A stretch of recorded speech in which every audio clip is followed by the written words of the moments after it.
eh, me planteaba, pensando en la entrevista, pensando en conversar contigo, Ricardo Ravelo no le temería a una demanda por daño moral del gobernador de Jalisco.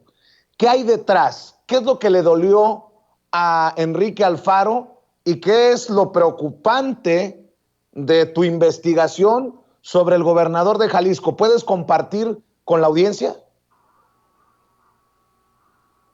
Sí, mira, hay la reacción de Alfaro es característica de los personajes del poder que se sienten exhibidos o reaccionan de una manera virulenta cuando las publicaciones tocan fibras muy sensibles.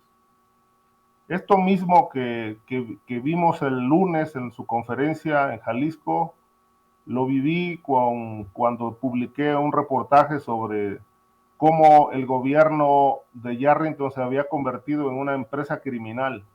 Es algo muy parecido. Y su reacción fue así también, violenta. Mandó una, mandó una carta a la revista Proceso desmintiendo el reportaje o intentando desmentirlo.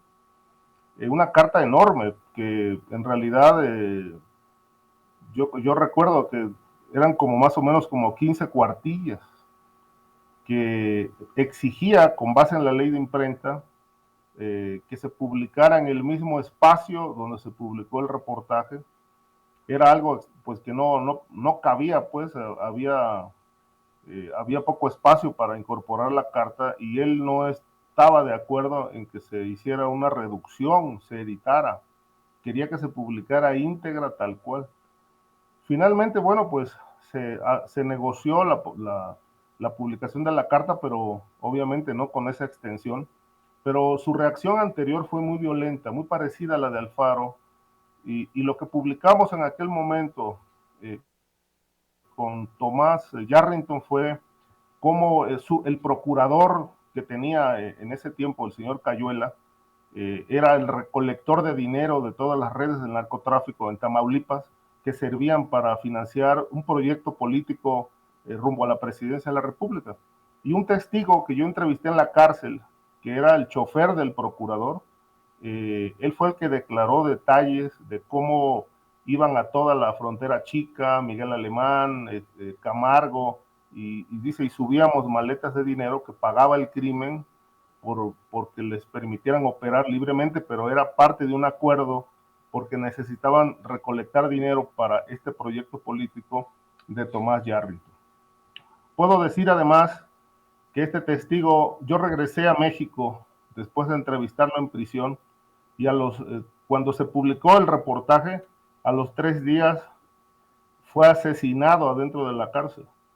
Es decir, se desató un grave problema interno, como una especie de motín, y este personaje fue apuñalado dentro de la prisión y fue asesinado y dijeron que había sido como producto de una riña, cuando en realidad era el principal testigo que declaraba todos estos vínculos de Yarrington con el crimen.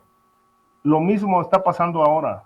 Creo que dentro del reportaje publicado, bueno, fueron dos, pero el segundo sobre todo, es el que trae mayores elementos con nombres, la relación directa de ciertos personajes del cártel de Jalisco vinculados con familiares de funcionarios, los negocios con la justicia para torcer fallos judiciales a favor o en contra de amigos o enemigos.